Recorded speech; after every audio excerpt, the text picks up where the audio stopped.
সমাজে সবচেয়ে অবহেলার শিকার হচ্ছে এই প্রতিবন্ধী শিশুগুলো, যারা শুধু এই সমাজে না এমনকি বাবা মার কাছেও তারা অবহেলিত। আমাদের দ্বিতীয় দিন, আমাদের যে কার্য দিবস, আজকে দ্বিতীয় দিন আমরা এখানে অবস্থান যে কর্মসূচি দিছি, সেটার মূলত কারণ হচ্ছে আমাদের যে দাবি আদায়। দাবিটা হচ্ছে আমরা দীর্ঘ সময় বলতে 1 যুগ পার হয়ে গেছে, আমরা প্রতিবন্ধী স্কুলে যে শিক্ষকরা আমরা বিনা পারিশ্রমে শ্রম দিয়ে যাচ্ছি, কিন্তু একটা বিনা পারিশ্রমিক শ্রম দেওয়াটাই না, একটা প্রতিষ্ঠান এমপিওভুক্ত যতক্ষণ পর্যন্ত না হবে আমরা যে কাজটা করি সেটা হচ্ছে প্রতিবন্ধী বিশেষ চাহিদা সম্পন্ন শিশুদের নিয়ে আমরা কাজ করি। কিন্তু এই সমাজে সবচেয়ে অবহেলার শিকার হচ্ছে এই প্রতিবন্ধী শিশুগুলো, যারা শুধু এই সমাজে না এমনকি বাবা মার কাছেও তারা অবহেলিত। আর এই অবহেলিত শিশুদেরকে আমরা সেই গ্রাম পর্যায় থেকে প্রতিটা বাড়ি বাড়ি গিয়ে তাদের গার্জেনদের বুঝিয়ে তাদেরকে শিক্ষার আলোয় আলোকিত করার জন্য আমরা তাদেরকে মূল ধারাস্রোতে ফিরিয়ে আনার জন্য আমরা কাজ করছি। কিন্তু দীর্ঘ একটা সময় পার হয়ে গেছে, যতক্ষণ পর্যন্ত কিনা এখনও পর্যন্ত কিনা আমাদের যে একটা আশা, এর আগে আমরা বেশ কয়েকবার 15 দিন 10 দিন আমরা আন্দোলন করেছি, দেখা গেছে মিনিস্ট্রি থেকে এরকম একটা আশ্বাস আসছে যে আপনারা যান, আমরা আপনাদের দুঃখ কষ্টটা বুঝি এবং আমরা পরবর্তী স্টেপে আপনাদের অধিকারগুলো আমরা আদায় করব। কিন্তু এরকম বারবার আশ্বস্ত করা হয়, যখন আমরা চলে যাই তখন আর আমাদের কথা কেউ শোনে না।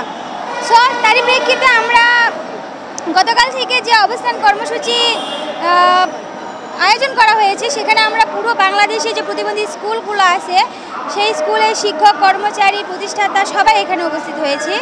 আমরা চাই প্রধান উপদেষ্টা যিনি, তিনি তো বৈষম্য বিরোধী একজন উপদেষ্টা, ব্যক্তিত্ব সম্পূর্ণ মানুষ। আপনাদের এই মিডিয়াগুলোর মাধ্যমে তার কাছে যেন এই বার্তাটি পৌঁছায় যে আমরা যে শিক্ষক, আসলে আমরা কেন বৈষম্যের শিকার হব? আমরা তো শিক্ষক, আমরা যে বাচ্চাদের নিয়ে কাজ করছি, আমরা তো অবশ্যই সেই শিক্ষক যারা বাচ্চাদের, যে শিক্ষকগুলো জেনারেলি যে বাচ্চাদের নিয়ে কাজ করে তাদের চাইতেও দেখতে গেলে আমাদের যে কাজটা এটা একটু বেশি গুরুত্বপূর্ণ।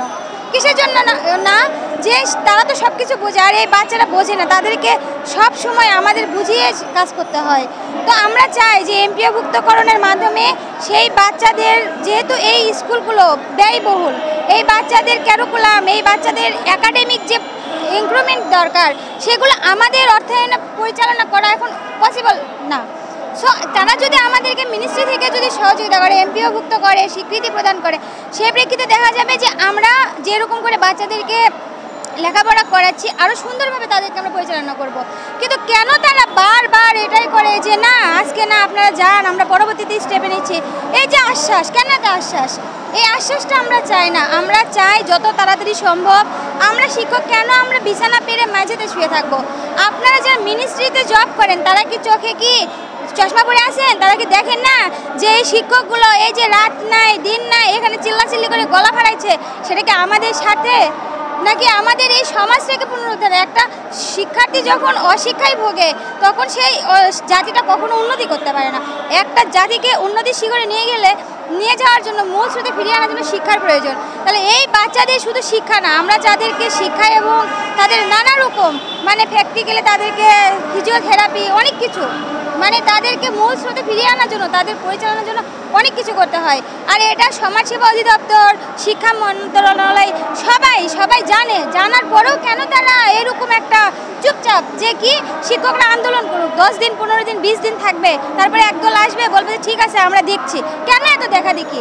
আপনারা দয়া করে আপনাদের মিডিয়াদের কাছে আমাদের একটাই অনুরোধ, আপনারা দয়া করে এটি সুন্দরভাবে ফুটিয়ে ওঠাবেন যে এই প্রতিষ্ঠানগুলো দরকার, এই প্রতিষ্ঠানগুলো খুব তাড়াতাড়ি দরকার। এখন আমাদের আজকের কার্যক্রম, কালকে থেকে তো আমরা এখানে অবস্থান করছি, মিনিস্ট্রি থেকে কোনো আশ্বাস বা কোনো ব্যক্তি আমাদের কাছে আসে নাই। সো আজকে সন্ধ্যার পরে 7টায় আমাদের মঙ্গল প্রদীপ জ্বালানোর একটা প্রোগ্রাম আছে এবং আগামীকাল কেন্দ্রীয় কমিটির নির্দেশে বলা হয়েছে যে আগামীকাল হয়তো আমরা প্রধান উপদেষ্টার কার্যালয়ের দিকে অভিযান করব। আর আমাদের যতক্ষণ পর্যন্ত আমাদের এই কার্যক্রম আমাদের আন্দোলন সফল না হবে আমরা রাজপথ ছাড়ছি না।